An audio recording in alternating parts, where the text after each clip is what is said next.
Се прашувам дали ќе научиме нешто од оваа ситуација. Мислам дека ова е еден момент кога дефинитивно гледаме уствари колку сме сите исти во суштина. Затоа што без разлика од каде доаѓаме, какви сме, кој пол, раса, возраст, без разлика на тоа колку пари имаме или колку сме славни, овој вирус не бира. Значи не прави таква класификација и не бира и кај овој ќе отидам, кај оној ќе отидам. Не. Целата човечка раса, сите луѓе се моментално исти. И сите ја имаме истата можност да се заразиме. Дали тоа ќе ни помогне да застанеме малку и да се запрашаме кои се оние работи кои што во суштина во последно време ни се битни во животот?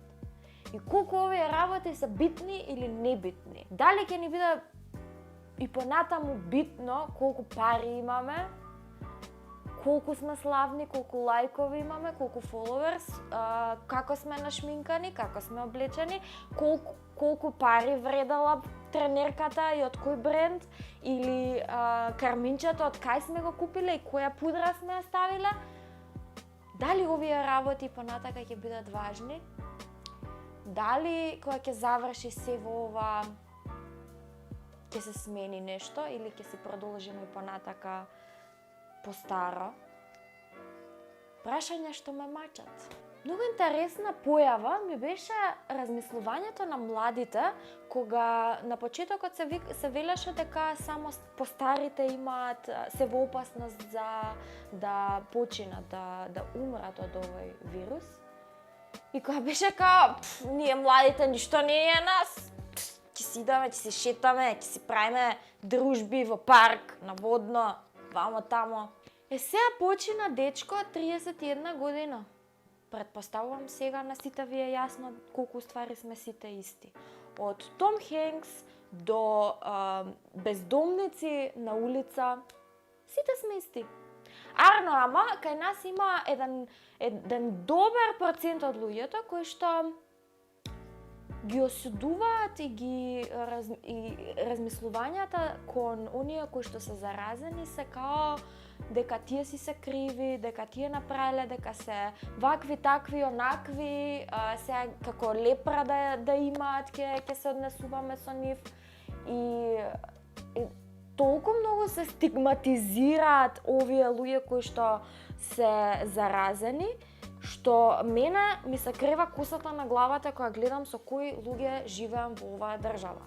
Не бидете года. Дечки, сериозна е работава, да си седиме дома, да пројде, не знам колку време ќе му треба да пројде, ама е многу важно да седиме дома и да почитуваме се што е кажано. Да, разбирам дека за многу луѓе не е ситуацијата идеална, за никој не е ситуацијата идеална и ги разбирам сите и оние кои што имаат домашни миленици кои што нели се бунат со право дека не можат да ги прошетаат или сите оние што се екстроверти кои што им е навистина тешко да седат дома и да бидат затворени, дури и оние кои што прават не знам некои теории на заговор или и како сега ова е удар на демократија и ти е запрено да не можеш да се движиш слободно и на правото на движење, правото на слобода и така натака. Луѓе почнаа да умираат и кај нас. Мислам дека тоа што ќе поседиме малку дома, без разлика дали ќе биде 2 недели или месец дена или 2 месеци, нема нас во животот многу да ни смени понатака. Еден ден ќе се сеќаваме на овој период и ќе си викаме леле, фала Богу што помина, страшно беше, седевме дома, ама ќе се сеќаваме како на нешто во минатото што било поминало.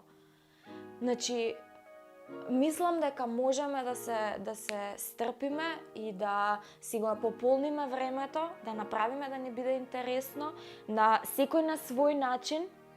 Значи, некој ќе гледа телевизија, ќе гледа филмови, некој ќе креира, ќе пишува, ќе пее, ќе снима, еве, најразличен начин може да се најде да се пополни ова време и мислам дека сите можеме.